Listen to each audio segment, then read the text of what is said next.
नमस्कार। मेरा पूरा देश सुन रहा है। राष्ट्र की आवाज 130 करोड़ लोगों की एक ही आवाज, आपके साथ मैं हूं सरफराज। मैं सरफराज सैफी आपको बताना चाहता हूं, प्रधानमंत्री नरेंद्र मोदी ने आज हिमाचल को देश के दूसरे बल्क ड्रग पार्क का तोहफा दिया है। प्रधानमंत्री नरेंद्र मोदी का यह तोहफा बेहद खास है। यह हिमाचल की ताकत बढ़ाने वाला है। यह हिंदुस्तान की ताकत बढ़ाने वाला है। बल्क ड्रग पार्क प्रोजेक्ट को महज चुनावी प्रचार का हिस्सा नहीं समझाना चाहिए। क्या होता है बल्क ड्रग्स, क्या है देश में बल्क ड्रग्स के प्रोडक्शन के मायने, कैसे प्रधानमंत्री नरेंद्र मोदी के बल्क ड्रग प्लान से दुनिया में ड्रग मार्केट में खलबली मची है, हिंदुस्तान के ड्रग्स प्रोडक्शन की बढ़ती ताकत कैसे चीन को परेशान कर रही है, यह मैं आपको बताऊंगा और पीएम मोदी का पूरा प्लान भी आपको समझाऊंगा। रूस यूक्रेन युद्ध का खौफ बढ़ता ही जा रहा है। रूस यूक्रेन युद्ध की वजह से दुनिया पहले से ही ज्यादा परेशान है। तमाम तरह की आर्थिक दिक्कतों का सामना दुनिया पहले ही कर रही है। कई देशों में महंगाई बड़ी समस्या बनी हुई है। दुनिया के कई देशों में अनाज संकट गहराया हुआ है। अब रूस यूक्रेन युद्ध का खौफ बढ़ गया है। अब इस युद्ध के परमाणु युद्ध वाला खौफ जुड़ गया है। कैसे यूरोप के साथ साथ अमेरिका भी परमाणु युद्ध के खौफ से घबरा गया है, कैसे सभी देश परमाणु खतरे से निपटने की तैयारी में जुटे हैं, ये राष्ट्र की आवाज के जरिए दिखाऊंगा और बताऊंगा। रूस यूक्रेन युद्ध को लेकर हिंदुस्तान का स्टैंड बिल्कुल क्लियर है। हिंदुस्तान के प्रधानमंत्री नरेंद्र मोदी दुनिया के कई मंचों से अपना स्टैंड क्लियर कर चुके हैं। प्रधानमंत्री नरेंद्र मोदी रूस के राष्ट्रपति पुतिन और यूक्रेन के राष्ट्रपति जेलेंस्की दोनों को समझा भी चुके हैं, युद्ध समाधान नहीं है, बातचीत से ही किसी परेशानी का हल निकाला जाना चाहिए। और यही बात एक बार फिर से संयुक्त राष्ट्र के मंच पर हिंदुस्तान ने समझाने की कोशिश की है। एक बार फिर से यूएनजीए में रूस के खिलाफ लाए गए प्रस्ताव से हिंदुस्तान ने दूरी बनाई है। पूरी खबर राष्ट्र की आवाज के जरिए आपको दिखाऊंगा। मैं अपने हिंदुस्तान के कोने कोने की आवाज को दिल्ली तक पहुंचाता हूं। दिल्ली की आवाज को देश के कोने कोने तक पहुंचाता हूं। नेताओं की आवाज को मैं आम लोगों तक पहुंचाता हूं। आम लोगों की आवाज को मैं अपने देश के हुक्मरानों तक पहुंचाता हूं। आपकी आवाज से मिलती है मेरी आवाज और बन जाती है राष्ट्र की आवाज।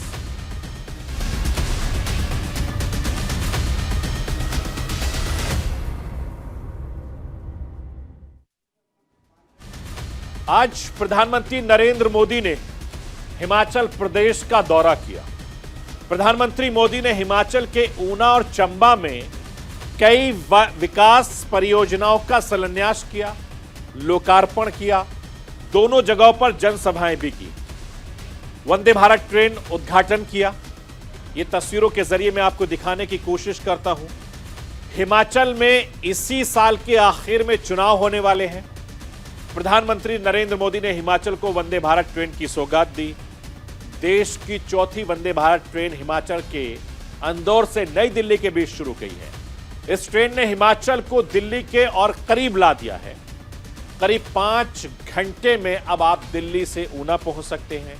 इसके साथ ही प्रधानमंत्री मोदी ने हिमाचल में ट्रिपल आईटी का उद्घाटन किया, जिसकी आधारशिला प्रधानमंत्री नरेंद्र मोदी ने ही साल 2017 में रखी थी।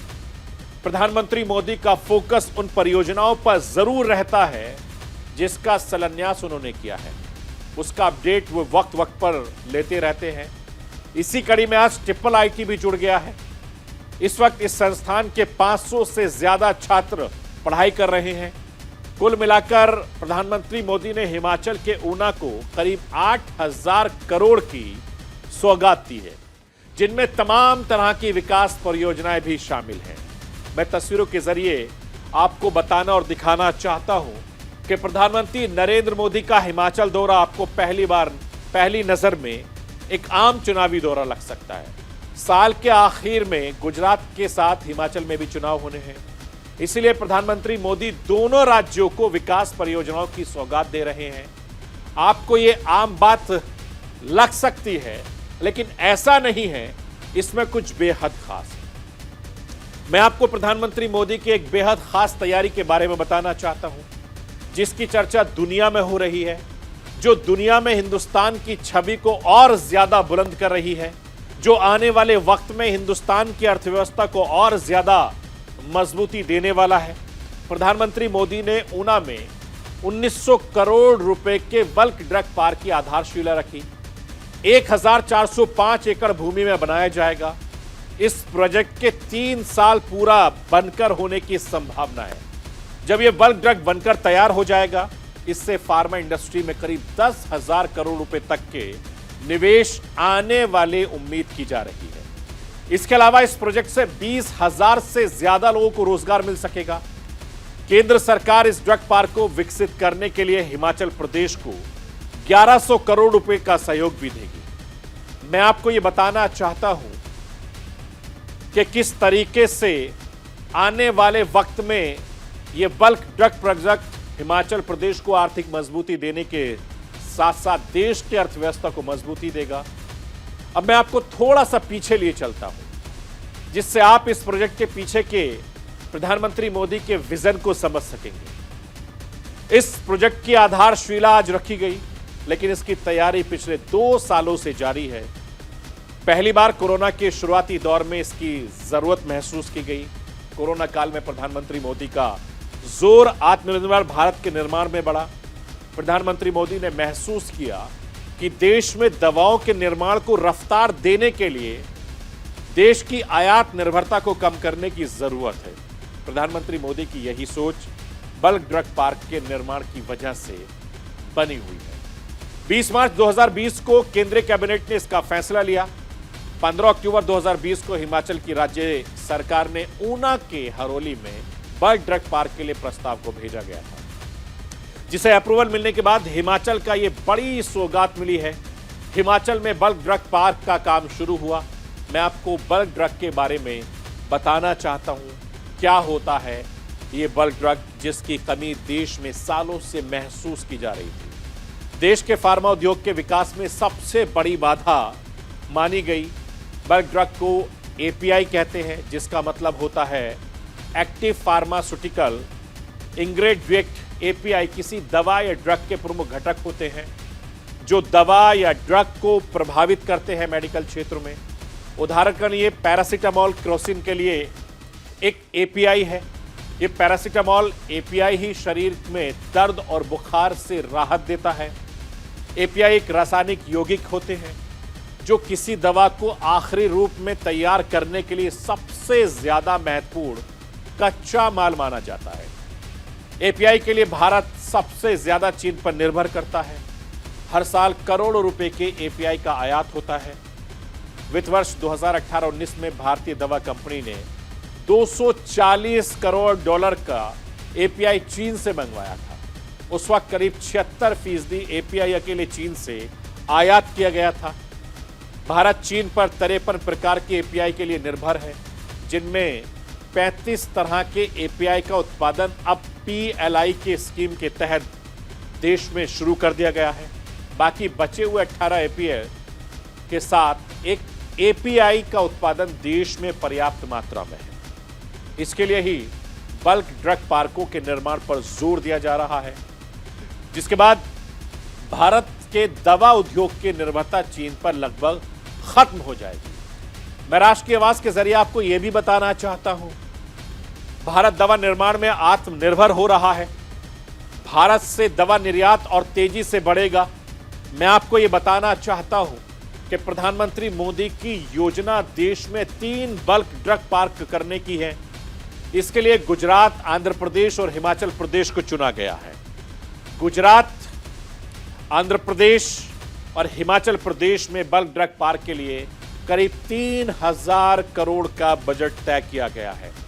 और 2 दिन पहले 10 अक्टूबर को प्रधानमंत्री नरेंद्र मोदी ने गुजरात के भरूच में देश के पहले बल्क ड्रग पार्क की आधारशिला रखी। केंद्र सरकार की योजना है 3 बल्क ड्रग पार्क, कुल 3000 करोड़ रुपए खर्च किए जाएंगे। मैं तस्वीरों के जरिए आपको दिखाना चाहता हूं, कोरोना काल की आपदा को अवसर में बदलने के प्रयास के साथ प्रधानमंत्री मोदी बढ़े। आज उनका असर दिखने लगा है। हिंदुस्तान में कोरोना वैक्सीन के निर्माण में पूरी दुनिया को हैरान परेशान कर दिया। कोरोना काल में हिंदुस्तान की छवि दुनिया के औषध केंद्र के रूप में उभरी है। आपको याद होगा कि उस वक्त अमेरिका के राष्ट्रपति डोनाल्ड ट्रंप के एक फोन कॉल पर प्रधानमंत्री नरेंद्र मोदी ने 5 करोड़ हाइड्रोक्सी क्लोरोक्वीन की टैबलेट अमेरिका को भेजी थी। कोरोना महामारी के खिलाफ लड़ाई में हिंदुस्तान करीब 133 करोड़ की दवाई की आपूर्ति कर चुका है, जिससे दुनिया को हिंदुस्तान की ताकत का अंदाजा हुआ। दवा निर्माण कंपनी में हिंदुस्तान की बुलंद और उदार छवि दुनिया के सामने आई है। प्रधानमंत्री नरेंद्र मोदी इसी छवि को विस्तार से देने में जुट गए हैं। केंद्र सरकार दवा निर्माण के क्षेत्र में भारत को आत्मनिर्भर बनाने की दिशा में काम कर रही है। इसके लिए साल 2022 से 2026 तक के लिए कुल 500 करोड़ रुपए का बजट तय किया गया है। देश में 3000 घरेलू दवाएं कंपनियां हैं, 10,500 दवा प्रोडक्शन यूनिट है। भारत दुनिया में जेनेरिक दवाओं का सबसे बड़ा उत्पादक है। दुनिया भर में निर्यात होने वाली 20% जेनेरिक दवाएं और 60% टीके के लिए भारत निर्यात करता है। मैं आपको हिंदुस्तान के दवा कारोबार के बारे में थोड़ा सा बताना चाहता हूं, अपडेट करना चाहता हूं। पिछले 7-8 सालों में हिंदुस्तान के दवा कारोबार में जबरदस्त इजाफा देखा गया है। साल 2013-14 में अब तक देश ने दवा के एक्सपोर्ट में करीब 103% की ग्रोथ दर्ज की गई है। साल 2013-14 में भारत 90,415 करोड़ रुपए की दवा निर्यात करता था, जो साल 2021 में बढ़कर 1,83,422 करोड़ रुपए हो गया। साल 2021-22 में देश के फार्मा सेक्टर में अब तक बेहतरीन प्रोडक्शन का प्रदर्शन किया गया है। प्रधानमंत्री नरेंद्र मोदी का विजन यही है और इनकी इच्छा भी यही है कि किसी भी तरह से हिंदुस्तान अपने दवा निर्यात की रफ्तार को तेज करे। इसके लिए जो कुछ जरूरी बातें हैं, सरकार फार्मा इंडस्ट्री की उन तमाम जरूरतों को पूरा करेगी।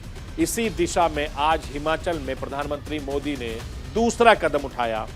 देश के दूसरे बल्क ड्रग पार्क आधारशिला प्रधानमंत्री नरेंद्र मोदी ने रखी है। गुजरात की चुनावी जंग आज दिल्ली में भी देखने को मिली। राष्ट्र की आवाज के जरिए कल मैंने आपको गुजरात के आम आदमी पार्टी के अध्यक्ष गोपाल इटालिया के विवादित बोल वाली स्टोरी दिखाई थी। कैसे भारतीय जनता पार्टी ने गुजरात में वीडियो वॉल छेड़ दिया है, कैसे गोपाल के विवादित वीडियो गुजरात के चुनावी माहौल को गरमा दिया है। आज विवादित वीडियो वाला घमासान दिल्ली में भी देखने को मिला। मैं आपको बताना चाहता हूं, आज गोपाल इटालिया को एनसीडब्ल्यू ने दिल्ली बुलाया। गोपाल इटालिया को एनसीडब्ल्यू के दफ्तर में ही दिल्ली पुलिस ने हिरासत में ले लिया। पूछताछ के लिए दिल्ली पुलिस गोपाल को सरिता विहार थाने ले गई। गोपाल इटालिया अपने विवादित वीडियो में प्रधानमंत्री नरेंद्र मोदी के लिए अपशब्द का इस्तेमाल कर रहे थे। गोपाल महिलाओं को मंदिर नहीं जाने की सलाह देते नजर आए थे, मंदिर का शोषण की जगह बताते नजर आ रहे थे। गोपाल के इन्हीं विवादित बोल पर बवाल मचा। करीब 3 घंटे की पूछताछ के बाद दिल्ली पुलिस ने गोपाल को छोड़ दिया। आज दिन भर बीजेपी और आम आदमी पार्टी के बीच सियासी वार पलटवार का दौर चला रहा। इस सारे मामले में गोपाल और एनसीडब्ल्यू की अध्यक्ष रेखा शर्मा ने क्या कुछ कहना है, मैं राष्ट्र की आवाज के जरिए आपको सुनवाना चाहता हूं। आज जब मैं गुजरात से यहाँ आया अपना स्टेटमेंट देने के लिए, अपना पक्ष रखने के लिए, तो मुझे बिना कुछ बताए, बिना कुछ कहे सीधा अरेस्ट कर लिया गया, थाने पे बिठा दिया। सुबह से यहाँ बिठा दिया। क्या कसूर है मेरा? मैंने कोई चोरी नहीं किया, लूटपाट नहीं किया, बलात्कार नहीं किया। मुझे क्यों बिठा दिया? क्योंकि मैं एक पाटीदार समाज का युवान हूँ। बीजेपी पार्टी पाटीदारों से नफरत करती है, क्योंकि पाटीदार समाज बीजेपी से नाराज है और बीजेपी के खिलाफ आम आदमी पार्टी को सपोर्ट कर रहा है। यही वजह है कि बार बार मुझे टारगेट किया जा रहा है। क्या कसूर है मेरा? हमने कौन सा खराब काम कर दिया इस देश में जो थाने पे बिठा रहे, एनसीडब्ल्यू बुला रहा है? दिया था और जिसमें जेंडर स्पेसिफिक एक गाली यूज की गई थी। हमने इनसे एक्सप्लेनेशन के लिए एक समन किया था, लेकिन इनके आने से के साथ साथ आपके जो बहुत सारे वर्कर हैं टोपी और बैनर्स के साथ यहाँ आए और जो डोर है हमारा, जो गेट है बाहर, उसको पुश करने की और एंटर करने की लीगली कोशिश की गई। बहुत मुश्किल से हमने उनको रोका और बाद में पुलिस को भी इसीलिए बुलाया गया क्योंकि हमें लगता था कि ये किसी भी प्रकार की हानि पहुंचा सकते हैं, बिल्डिंग को भी और लोगों को भी। समनिंग करी थी एक सिर्फ क्वेश्चन आंसर के लिए, उसमें बहुत ऐसा नहीं था कि कुछ, लेकिन ये इन्होंने बड़ी प्रॉब्लम क्रिएट कर दी और यहाँ आकर भी ये लगातार ट्वीट कर रहे हैं जिससे लोग इंस्टिगेट हों और ज्यादा लोग पहुंचे और यहाँ लॉ एंड ऑर्डर की सिचुएशन क्रिएट हो। उसमें इन्होंने माना है कि इन्होंने वो ट्वीट किया था, जबकि पहले ये कह रहे थे कि वो जो ट्वीट में जो वीडियो है वो मैं नहीं हूं। तो ये दोनों चीजें ही आपस में, जो भी इनका स्टेटमेंट है और जो रिटर्न। तो आपने सुना, शाम तक सियासी घमासान शांत होने की बजाय लगातार उम्मीद की जा रही थी, लेकिन इसी बीच गोपाल इटालिया का एक और विवादित वीडियो सामने आ गया। बीजेपी नेता अमित मालवीय ने गोपाल का नया वीडियो शेयर किया। नए वीडियो में भी गोपाल प्रधानमंत्री नरेंद्र मोदी के साथ उनकी मां के बारे में बुरा बोल रहे थे। आप भी सुनिए गोपाल का एक और नया विवादित बोल। नरेंद्र मोदी ની સભાનો ખર્ચો કેમ નથી માંગતા તમે? કિસ્મનો માણસ એનો ખર્ચો માંગો અને હીરાબા આવીને પાછા કરે। આપણને બોલતા શરમ આવે એટલી મોટી ઉંમરના વ્યક્તિ વિશે, પણ એ લોકો નથી શરમાતા। 70 વર્ષનો મોદી થવા આવ્યો, હીરાબા પોતે 100 એ પહોંચવા આવશે, તોય મારા બેટા બે માંથી એક પણ કરતા નથી। तो आपने सुना गोपाल को। गोपाल किस तरीके से देश के प्रधानमंत्री नरेंद्र मोदी साहब के बारे में कुछ बोल रहे हैं और बीजेपी का वीडियो वॉर अभी थमा नहीं है। अमित मालवीय ने इस वीडियो को शेयर किया। गुजरात के चुनाव से पहले ये थमने का नाम नहीं ले रहा है। देखना दिलचस्प होगा कि आम आदमी पार्टी और भारतीय जनता पार्टी का वीडियो वॉर से बचने के लिए क्या नया दाव चलती है, क्योंकि ये वार और पलटवार का दौर लगातार चल रहा है।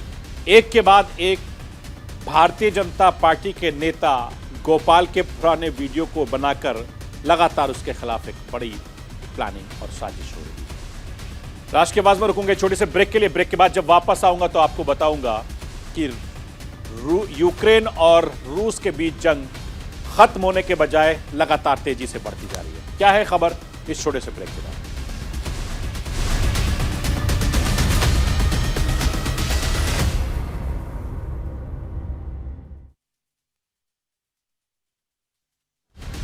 रूस यूक्रेन युद्ध का खौफ बढ़ता ही जा रहा है। रूस यूक्रेन युद्ध की वजह से दुनिया पहले से ही परेशान है। तमाम तरह की आर्थिक दिक्कतों का सामना दुनिया पहले से ही कर रही है। कई देशों में महंगाई बड़ी समस्या बनी हुई है। दुनिया के कई देशों में अनाज का संकट गहराया हुआ है। मैं आपको बताना चाहता हूं कि रूस युद्ध का खौफ अब और ज्यादा बढ़ गया है। अब इस युद्ध में परमाणु युद्ध वाला खौफ जुड़ गया है। यूरोप के साथ साथ अमेरिका भी परमाणु युद्ध के खौफ से घबरा गया है और सभी देश परमाणु खतरे से निपटने की तैयारी में जुट गए हैं। पुतिन की परमाणु वाली धमकी हर कोई गंभीरता से ले रहा है।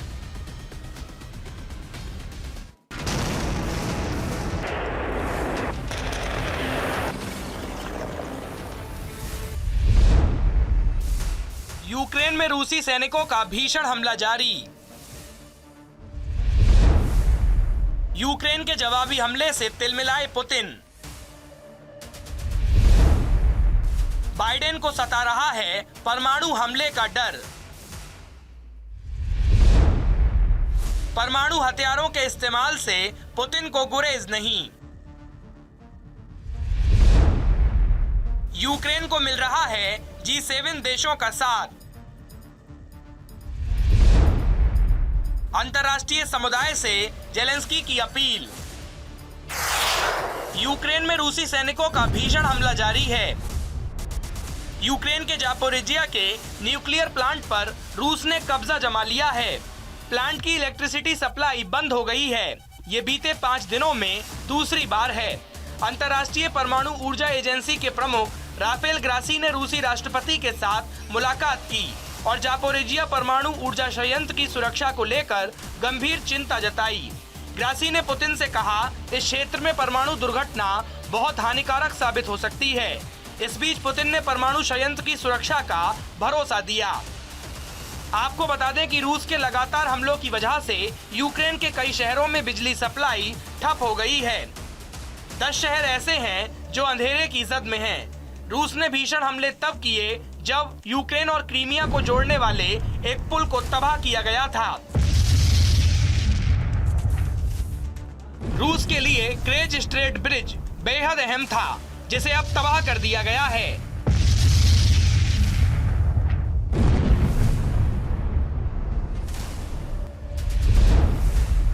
यूक्रेन के जवाबी हमले से तिलमिलाए पुतिन। व्लादिमीर पुतिन ने ऐलान किया था कि जो भी क्रेज स्ट्रेट ब्रिज हमले के लिए जिम्मेदार होगा उसे कड़ी से कड़ी सजा दी जाएगी। यूक्रेन और रूस के बीच जारी जंग में अब कई देश न चाहते हुए भी शामिल हो गए हैं। ये 2 देशों की सीमाई युद्ध से कहीं आगे जा चुका है। अगर व्लादिमीर पुतिन ऐसे ही तेवर दिखाते हैं तो दुनिया तबाही की ओर बढ़ सकती है।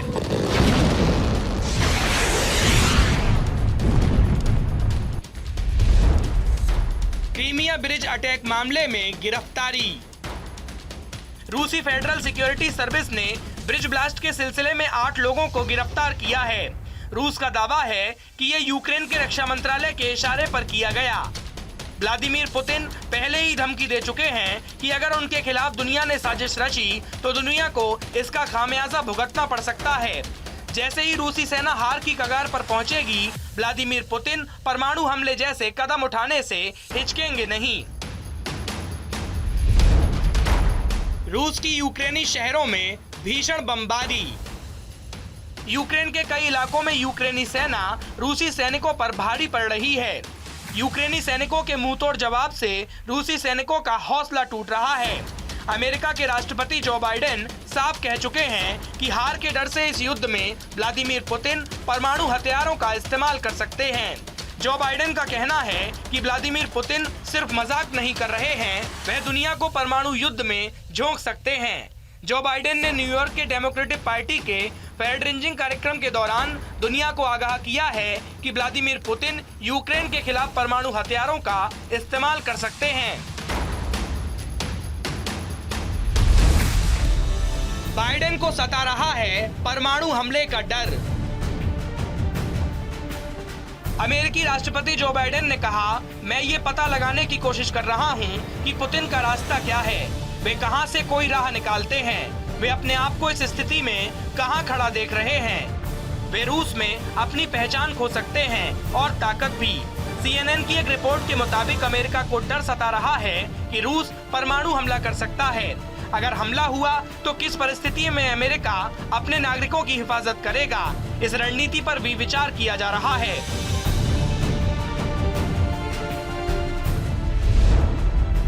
परमाणु हथियारों के इस्तेमाल से नहीं है पुतिन को गुरेज। बीते शुक्रवार को व्लादिमीर पुतिन ने यूक्रेन के 4 क्षेत्रों पर कब्जे की घोषणा की थी। अब व्लादिमीर पुतिन इन इलाकों को रूस का हिस्सा मानते हैं। वे पहले ही धमकी दे चुके हैं कि उनकी सेना अपनी अखंडता के लिए सभी उपलब्ध संसाधनों का इस्तेमाल करेगी। उन्होंने ये भी कहा कि जैसे अमेरिका ने द्वितीय विश्व युद्ध में हिरोशिमा और नागासाकी पर हमला करके एक लकीर खींची थी, वैसा हम भी कर सकते हैं। यूक्रेन के साथ खड़े G7 देश, रूस को नागवार। यूक्रेन के राष्ट्रपति वोलोदिमीर जेलेंस्की G7 देशों के साथ एक बैठक कर चुके हैं, जिसमें उन्होंने दुनिया से घातक हथियार, एयर डिफेंस सिस्टम की मांग की है। जेलेंस्की की मांग पर अमेरिकी राष्ट्रपति जो बाइडेन ने कहा है कि वे यूक्रेन को एयर डिफेंस सिस्टम देना चाहते हैं, क्योंकि रूस ने वहां पर जबरदस्त तबाही मचाई है। रूसी हमले में यूक्रेन के डोनेट्स्क और खार्किव पूरी तरह से बर्बाद हो चुके हैं। ऐसे में यूक्रेन अब भी चाहता है कि उसे नाटो की सदस्यता मिल जाए, जिससे सभी नाटो देश मिलकर रूस के खिलाफ हमला बोल सकें। अगर ऐसी स्थिति बनती है तो रूस को नागवार गुजरेगा, क्योंकि नाटो में करीब 30 देश शामिल हैं। अगर यूक्रेन शामिल होता है तो रूस यूक्रेन पर और घातक हमले करने से बाज नहीं आएगा। ऐसे में जानकारों का मानना है कि महायुद्ध का छिड़ना तय है।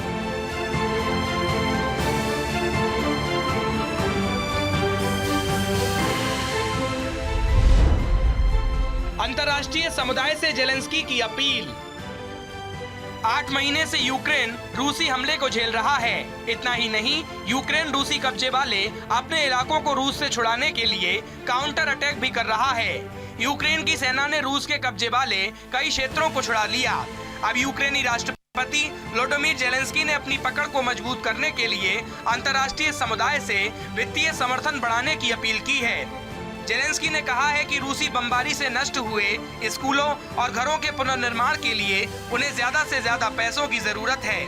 जेलेंस्की ने वाशिंगटन में विश्व बैंक और अंतर्राष्ट्रीय मुद्रा कोष की वार्षिक बैठकों में वित्त मंत्रियों के साथ वीडियो कॉन्फ्रेंसिंग के जरिए बात करते हुए कहा कि यूक्रेन को अगले साल के अनुमानित बजट घाटे को कवर करने के लिए करीब $55 बिलियन की जरूरत है। Bureau report, news India. रूस यूक्रेन युद्ध को लेकर हिंदुस्तान का स्टैंड बिल्कुल क्लियर है। हिंदुस्तान के प्रधानमंत्री नरेंद्र मोदी दुनिया के कई मंचों पर अपना स्टैंड क्लियर कर चुके हैं। प्रधानमंत्री मोदी रूस के राष्ट्रपति पुतिन और यूक्रेन के राष्ट्रपति जेलेंस्की दोनों को समझा चुके हैं, युद्ध समाधान नहीं है, बातचीत से ही किसी भी परेशानी का हल निकलना चाहिए। मैं आपको बताना चाहता हूं कि हिंदुस्तान ने एक बार फिर संयुक्त राष्ट्र के मंच पर अपना स्टैंड दोहराया है। वो उसी मजबूती के साथ एक बार फिर से यूएनजीए के रूस के खिलाफ प्रस्ताव लाया गया।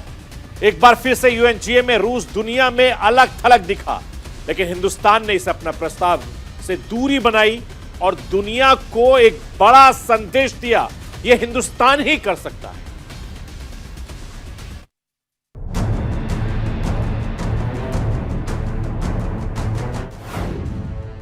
यूएनजीए में अलग थलग पड़ा रूस।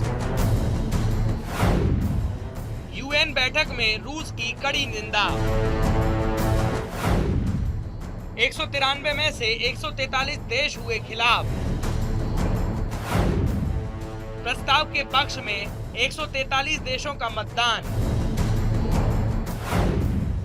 भारत समेत 35 देशों ने हिस्सा नहीं लिया।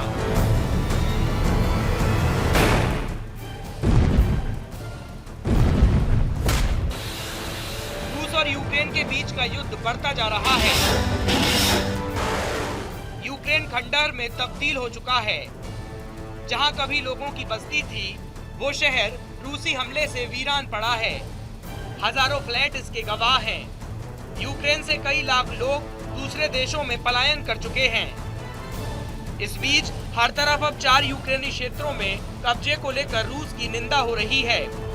संयुक्त राष्ट्र महासभा यानी यूएनजीए में रूस के खिलाफ निंदा प्रस्ताव का पास होना इस बात को साफ करता है कि अब रूस कैसे अलग थलग पड़ गया है। कुल 193 सदस्यीय महासभा ने अंतर्राष्ट्रीय स्तर पर यूक्रेन की मान्यता प्राप्त सीमाओं के भीतर के क्षेत्रों में अवैध तथाकथित जनमत संग्रह, रूस के डोनेट्स्क, खेरसान, लुहांस्क और ज़ैपोरिज़िया क्षेत्रों के अवैध कब्जे के प्रयास की निंदा के संबंध में मतदान कराया गया। 143 देशों ने प्रस्ताव के पक्ष में मतदान किया। केवल रूस, बेलारूस, उत्तर कोरिया, सीरिया और निकारागुआ ने इसके खिलाफ मतदान किया। वहीं मतदान में शामिल न होने वाले 35 देशों में भारत के अलावा चीन, Pakistan, Mali, Kyrgyzstan, South Africa, South Sudan और वियतनाम जैसे देश शामिल हैं। युद्ध के बीच अकेला पड़ जाएगा रूस।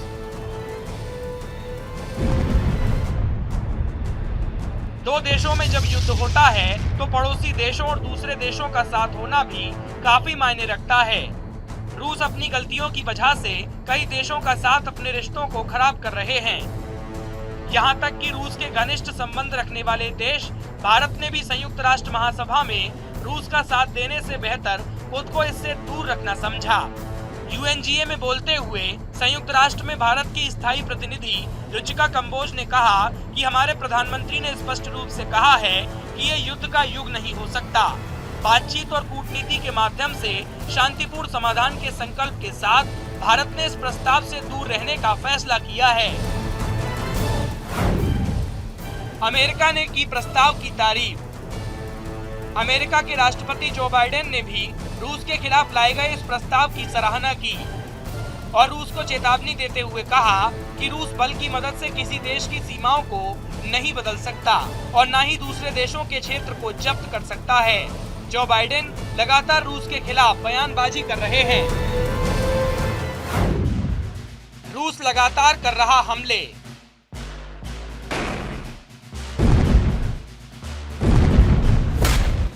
यूक्रेन और रूस के बीच का युद्ध अब और भी ज्यादा तेज होता दिखाई दे रहा है। बुधवार को भी रूसी सेना ने यूक्रेन के अव्दिविका में भी हमला किया था। इस हमले में 7 लोगों की मौत हो गई थी और 8 अन्य जख्मी हो गए थे। जब रूस की तरफ से छोड़ी गई मिसाइल सेंट्रल मार्केट में आकर गिरी तो काफी लोग यहां मौजूद थे। Bureau report, news India.